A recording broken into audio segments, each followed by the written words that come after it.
Let's move on to the lesson plan development.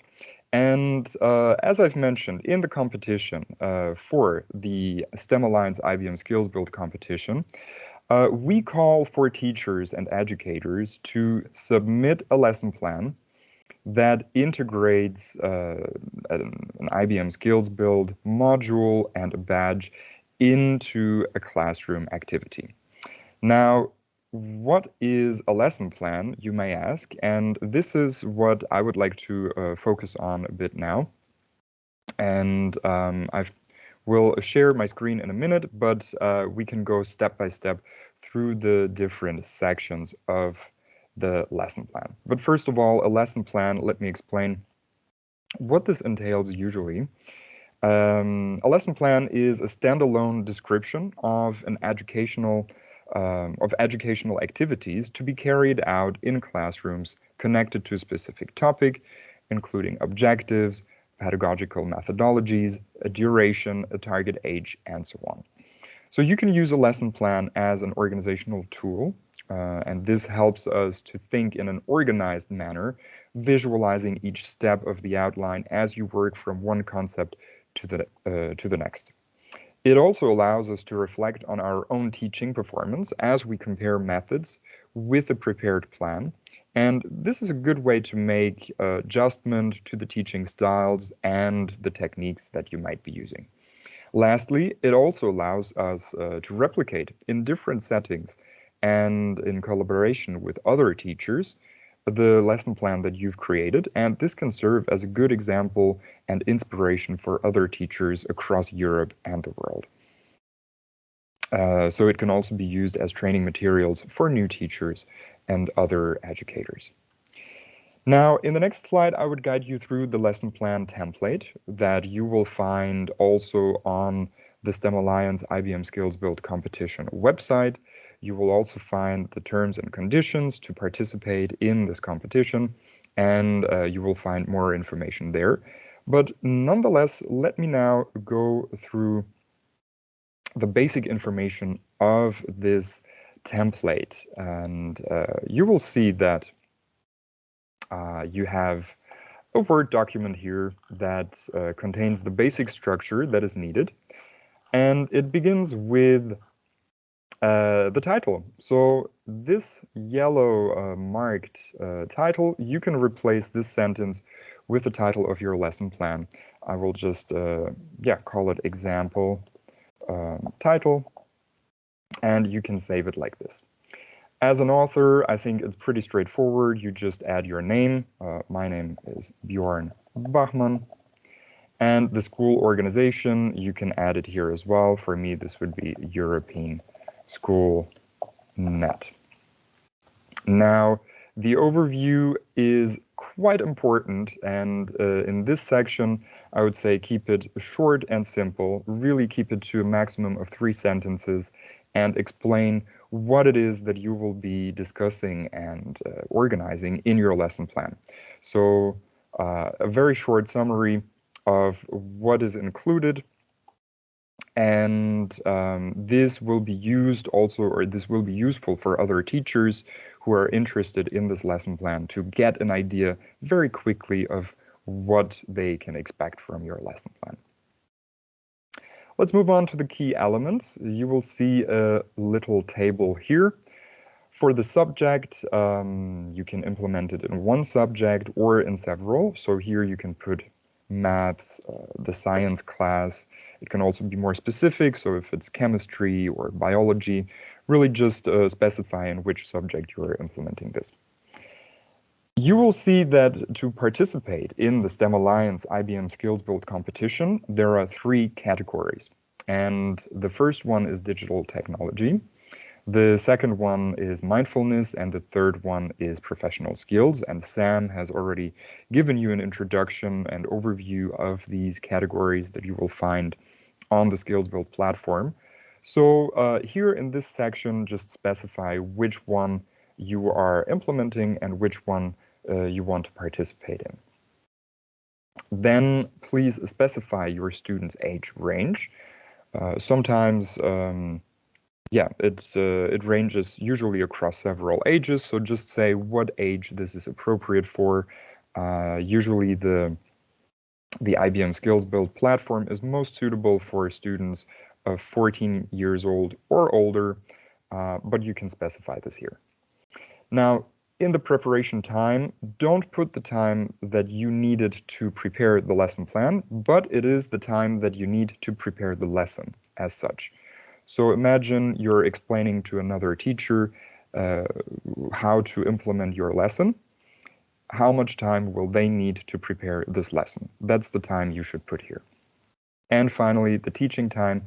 How much time will they need to actually teach and implement your lesson plan? If you scroll further, you see that the table continues, and here you can specify all the online teaching materials that you've used.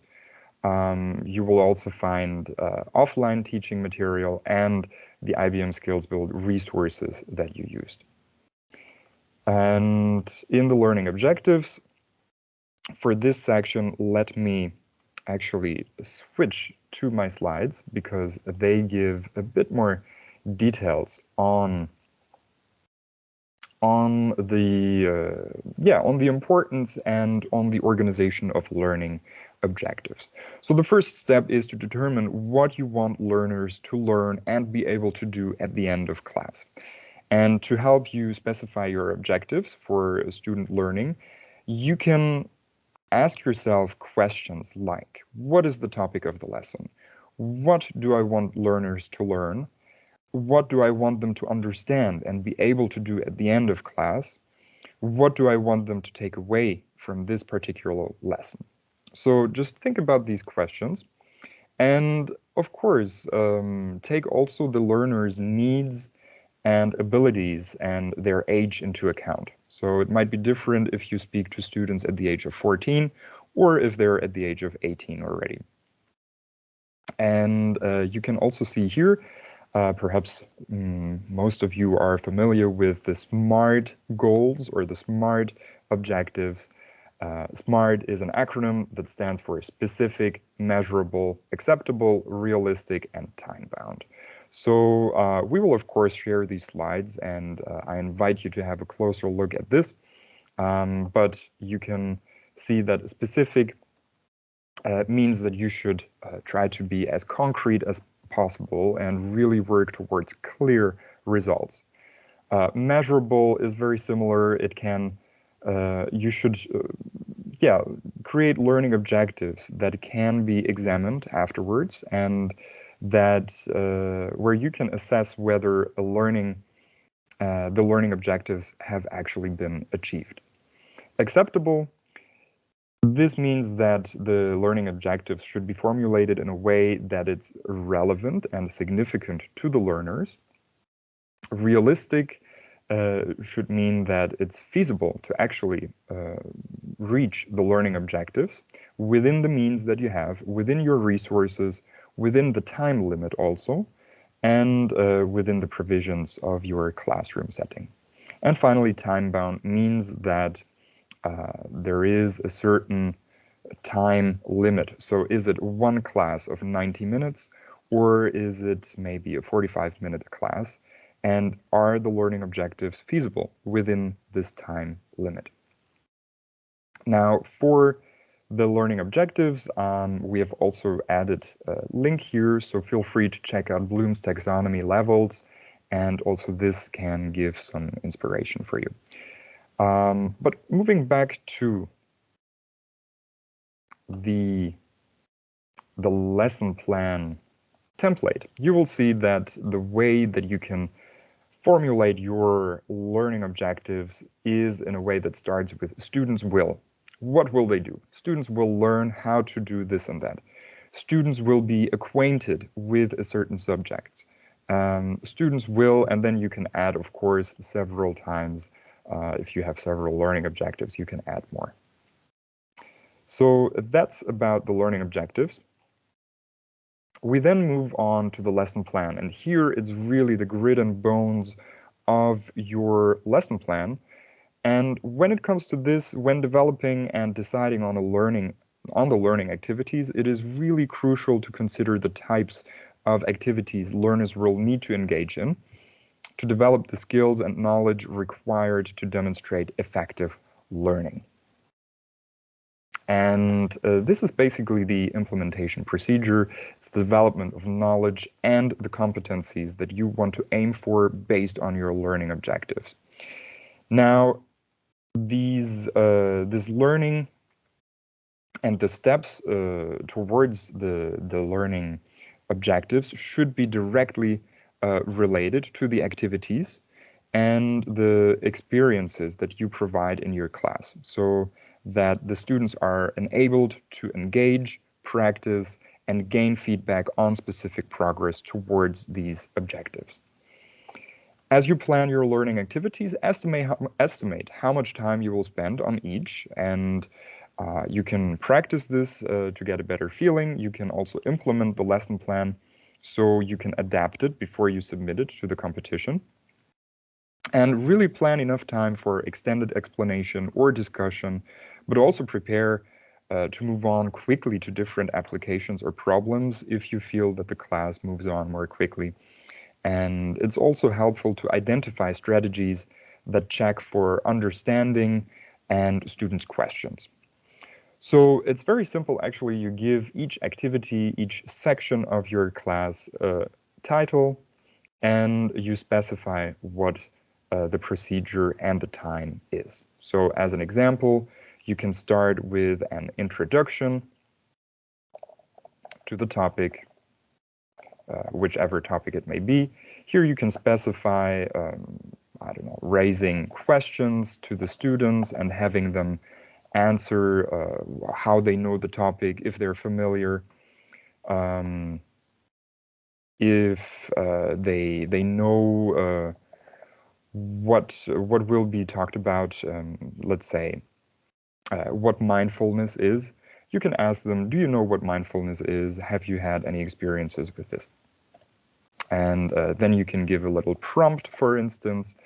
And these are just examples. Of course, you should elaborate a bit on this and say, let's take the introduction, might take 5 minutes.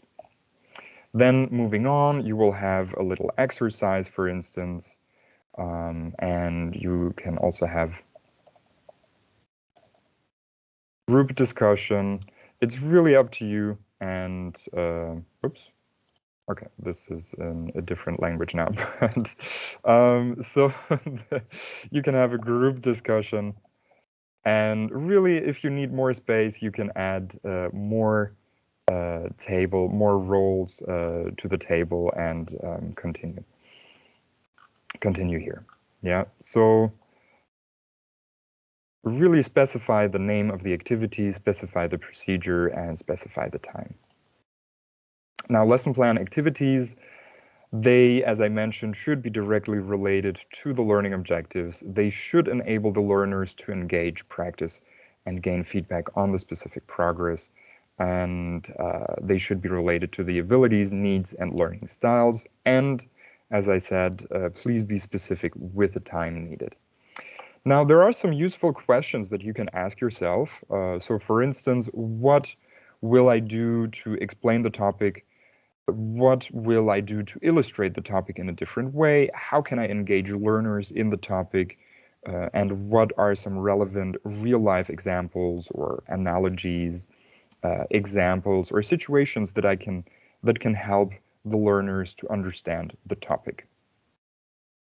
Now, one more point here is that you will see in the lesson plan template is the link to the IBM SkillsBuild lesson plan. And this is really optional, but you will see that you can submit this template to the competition. That's really all you need to do. But as you register to the SkillsBuild platform, you will register your organization, you will register yourself, and you can create an account where you can also upload your own lesson plan and have your students registered to the SkillsBuild platform as well. But uploading the lesson plan to the SkillsBuild platform, that is optional.